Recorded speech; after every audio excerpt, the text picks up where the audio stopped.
This morning, some of the monks were talking about how a particular monastery does breakfast or morning tea. Well, actually, the absence of morning tea.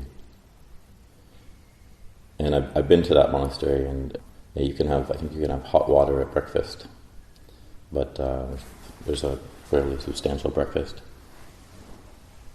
And some monastics might choose to just have tea, or people who are visiting a monastery, that's all they'll have in the morning, instead of food, and just have the one meal a day. So something like that might sound very strange, like, why not? Why is it done this way and not that way? And in the monastery I've spent time in, it's done this way.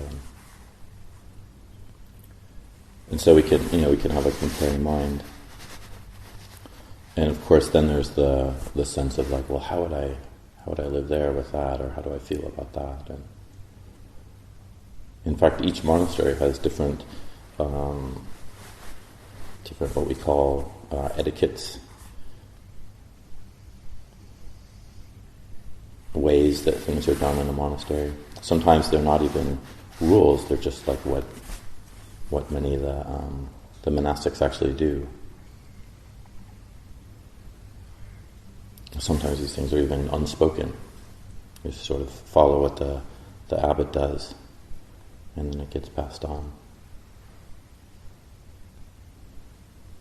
I can see in hearing something like that, something like a difference in how we're consuming at a particular time of day, and just immediately that ditthi, the views can come up.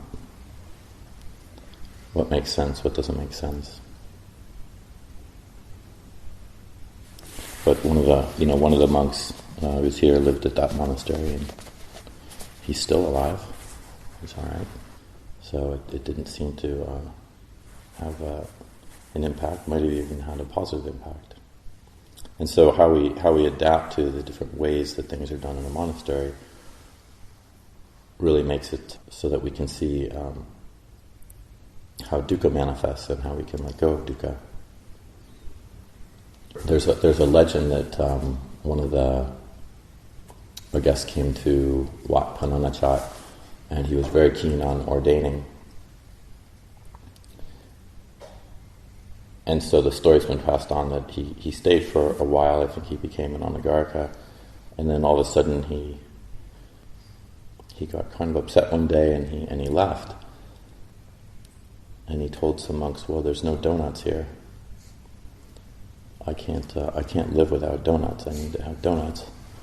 And so if I'm going to face a life without donuts, then this isn't the life for me," or something like that. And it sounds very humorous, but how often do we have that in our own minds come up? I'm okay with this. I'm not okay with that. I could deal with this. I can't deal with that. And certain things, it might be true, it might just be that after investigating for a long period of time, something just doesn't work for one in a particular monastery. And so one either adapts or leaves or asks for a change. But we do try to attempt to see, like, well, what is it okay? What is it that I can be okay with? What is it that I can try to see as something that I can let go of? Perhaps there's no hot water, so you have to have cold showers. Or, the particular kinds of foods are not what we want, or when we want them. Or we might not like the chanting. We should have more Pali. It should be a stricter monastery, no English allowed. Or what's the point in reciting Pali if you don't know it? It's obviously, if you're an English speaker, we should just be chanting English all the time. And so these views and opinions can arise, and then we get very attached to them, and we think, oh, I can't live here. This is particularly evident when we focus on other people, and we watch their behaviors. Oh, I can't. The way that monk bows, this makes me sick. Or whatever it might be. The mind just takes a particular view on something and then makes much of it. Or a visiting teacher comes to a monastery and a monk thinks, oh, that's the real Ajahn, that's the real type of monk I have to be around. So we need to be quite careful around how we think of the particular circumstances we find ourselves in, and just be aware of that discriminating mind. As the Buddha teaches, it's just what our minds do. It's a constantly dividing experience. And if you think about all the thoughts you have, that's just what it is. It's like, this is like this, and that's like that. And when it's like this, then it must be like that. So when we come back to knowing these views as just views, and then measuring our attachment to them, then we can see and understand the dukkha that's arising there. I surely see in my own mind, this comes up constantly, every day. And even knowing this, it's tricky. When I was talking about that particular monastery, I was kind of thinking how, or expressing that there was I could sense a critical feeling in my mind, even when I knew it was just a view and being attached to a view.